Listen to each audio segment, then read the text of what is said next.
Okay, today we are making an incredibly chocolatey and rich chocolate bundt cake. It's super moist, easy to make, and is topped with a silky, smooth chocolate fudge frosting that honestly takes this cake to another level. So to start off, you want to preheat your oven to 180°C or 350°F conventional, and very generously grease and flour a 12-cup bundt pan, or use a baking spray or cake release that has flour in it, like my homemade cake release, which is what I'm using today. And then once that's done, just set the bundt pan aside for now. Next, we're going to sift together our dry ingredients. So I've got 300 grams or 2.5 cups of plain all-purpose flour, 100 grams or 1 cup of Dutch processed cocoa powder, 2.5 teaspoons of baking powder, 1.5 teaspoons of baking soda, and 1.25 teaspoons of salt.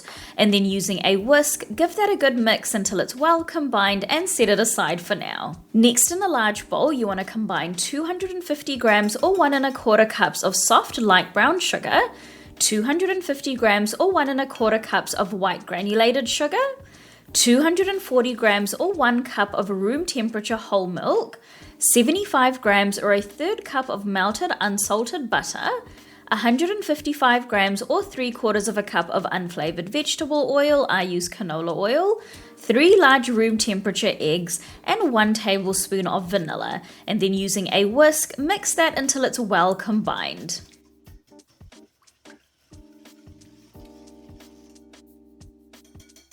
Now next you want to add your pre-sifted dry ingredients to the wet ingredients, and again using a whisk, mix until just combined. You don't want to overmix it.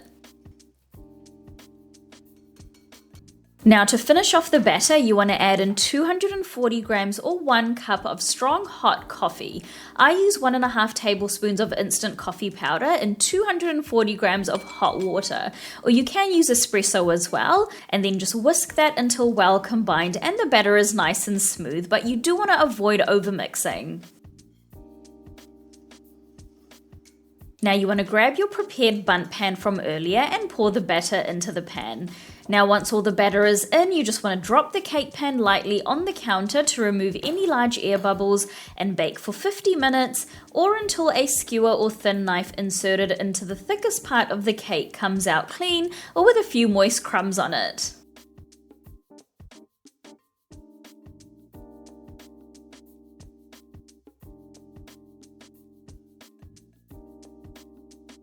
So once the cake is done, you want to let it cool in the cake pan for about 45 minutes. You do want to be patient here, otherwise you run the risk of the cake not releasing properly before turning it out onto a wire rack to finish cooling.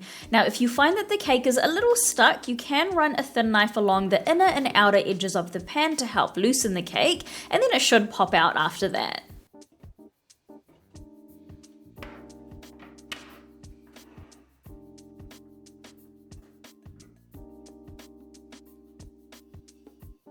Now while the cake continues to cool, we're going to prepare the chocolate fudge frosting. It's so super easy to make. You want to place a saucepan over a low heat and add in 113 grams or 1/2 cup of heavy cream, 200 grams or 1.25 cups of semi-sweet chocolate, I use 50% dark chocolate, 113 grams or 1/2 cup of unsalted butter, 85 grams or 1/2 cup of powdered sugar, 1/4 teaspoon of instant coffee powder, 1/4 teaspoon of salt, 2 teaspoons of unsweetened cocoa powder, and 1 teaspoon of vanilla.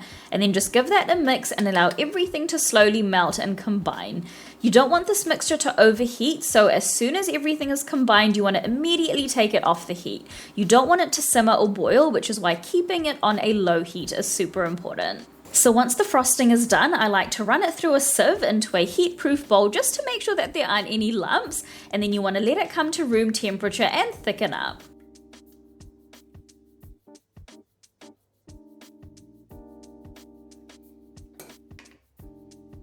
So once the cake is cool and the frosting is ready, you want to transfer your bundt cake to a cake stand or serving plate, and then just spread that chocolate fudge frosting all over the top of the cake.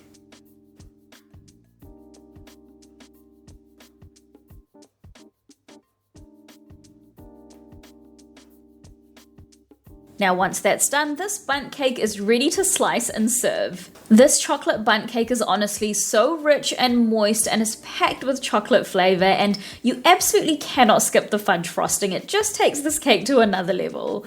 So that is it for today, guys. If you do decide to give this recipe a go, then please do leave a review on our blog. It really helps our content out here at Cakes by MK, and I'll see you in the next video.